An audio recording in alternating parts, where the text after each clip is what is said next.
बिस्मिल्लाहिर्रहमानिर्रहीम। लाखों करोड़ों दुरूदो सलाम मोहम्मद मुस्तफ़ा सल्लल्लाहु अलैहि वसल्लम और आले मोहम्मद पर। मैं हूं उमर दराज गोंदल। काजी साहब के पास तमाम इख्तियारात हैं, चीफ जस्टिस के ओहदे पे बैठे हुए हैं, तमाम सिस्टम उनके पास मौजूद है, उनको सपोर्ट कर रहा है, हुकूमत उनके पीछे है, एस्टैब्लिशमेंट उनके पीछे है। लेकिन जो कुछ उनके साथ हो रहा है किसी ने सोचा भी नहीं होगा और शायद ही किसी चीफ जस्टिस के साथ ऐसा हुआ हो। लेकिन वो कहते हैं ना, गैबी मदद आ जाना। मैंने आपको कहा था, मैं पूरा पाकिस्तान ये देख रहा है कि कब काजी साहब अपने वजन से गिरते हैं, और मैंने आपको बार बार एक बात बोली थी कि कुदरत का निजाम वो कब रिएक्ट करता है। मैंने आपको दिन में एक खबर दी थी और मैंने आपको बताया था कि नवाज शरीफ ने बाहर लंदन जाना था, तो इत्तलात ये हैं कि वो सुप्रीम कोर्ट के 63A के फैसले का इंतजार कर रहे हैं कि फैसला आए और उसके बाद तरमीम लाई जाए और तरमीम लाने के बाद वो जाए। तो मैंने आपको कहा था कि देखिए कितनी कोऑर्डिनेशन से चीजें हो रही हैं। अब उससे एक और अगली बात, मौलाना फजलुर रहमान के हवाले से तो चलो बताऊंगा ही बताऊंगा। आज क्या हुआ कि वो कहते हैं ना, तोता खुद बोल पड़ा, किसी को जरूरत ही नहीं रही। बिलावल जरदारी, जिनको यह जिम्मेदारी दी गई है कि आप आईनी तरमीम के ऊपर बयानियां बनाएं, उनका आज आसमा शराजी के साथ शो था, उसमें भी यही कोशिश की उन्होंने। कुछ दिन पहले जियो के साथ था, कल परसों उनको टीवी के ऊपर कई घंटे बराह रास्त दिखाया गया, क्योंकि अब जिम्मेदारी इंसार अब्बासी की खबर के मुताबिक ये बिलावल को दे दी गई है नून लीग की नाकामी के बाद। और बिलावल के सामने यूं वजारत उज़्मा घुमाई जा रही है जैसे काजी साहब के सामने एक्सटेंशन है। तो आज बिलावल ने अपनी कोर्ट रिपोर्टर्स के साथ मुलाकात की इस्लामाबाद के अंदर, और उन्होंने कन्फेस कर लिया है जो बुनियादी तौर पर काजी फायज ईसा के खिलाफ एक चार्जशीट है। कैसे? काजी साहब के पास कोई जवाब है इस नए सवाल का? मैं आपको बताता हूं। बिलावल जरदारी ने आज यह कहा कि हम 25 अक्टूबर से पहले पहले आईनी तरामीम करना चाहते हैं। क्यों करना चाहते हैं? उनके मुताबिक 25 अक्टूबर के बाद आईनी तरामीम में मुश्किलात होंगी, और अगर 25 अक्टूबर से पहले तरामीम हो जाए तो मुश्किलात नहीं होंगी। अब इसकी वजूहात क्या है? अब उनके मुताबिक उन्होंने कहा कि आईनी तरामीम ना होने पर पैदा होने वाले हालात फिर शायद किसी के कंट्रोल में ना रहे।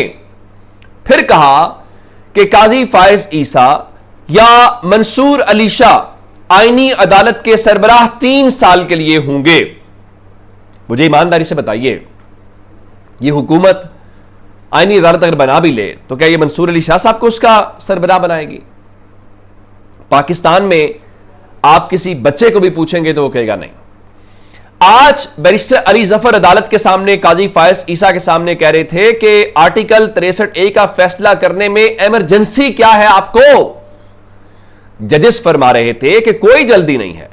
लेकिन आज बिलावल जरदारी ने जब यह कहा कि जनाब 25 अक्टूबर से पहले पहले, क्योंकि ये जो चीफ जस्टिस साहब हैं ये पार्लियामान को मानते हैं, अगर ये ना हुआ फिर तो स्टेटस को वाली बात होगी।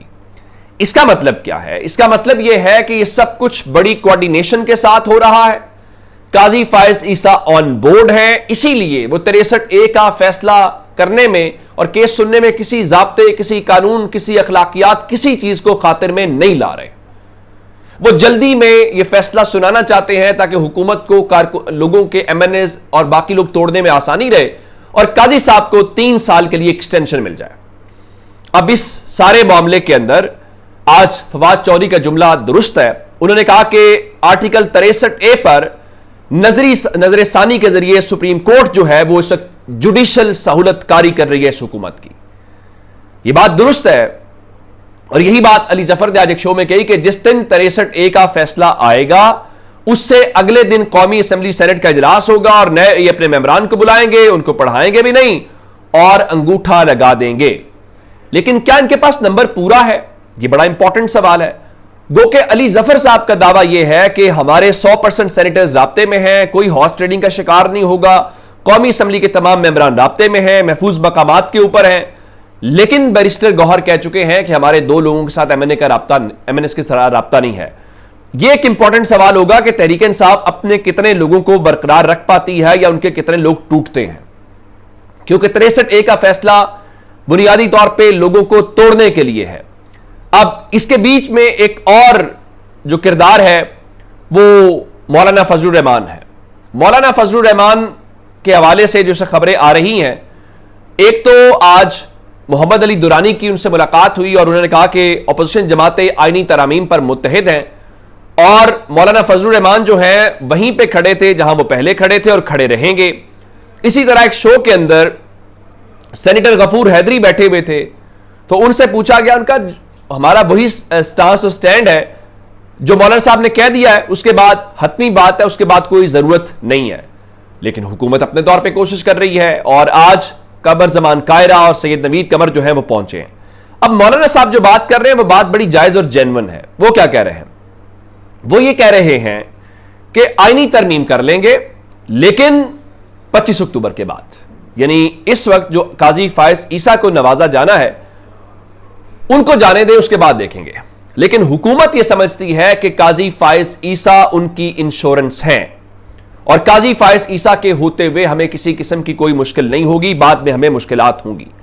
अब कल एक बार फिर 63A की समाअत होनी है और बैरिस्टर अली जफर ने आज कहा था वो इमरान खान से मुलाकात करना चाहते हैं, तो उनकी आज मुलाकात हो गई है अडयाला जेल में, जहां पे कॉन्फ्रेंस रूम के अंदर उनकी 30 मिनट मुलाकात रही है और उन्होंने बताया कि जो इमरान खान ने मुझे हिदायत दी हैं कल आपको कमरा अदालत के अंदर नजर आ जाएंगी।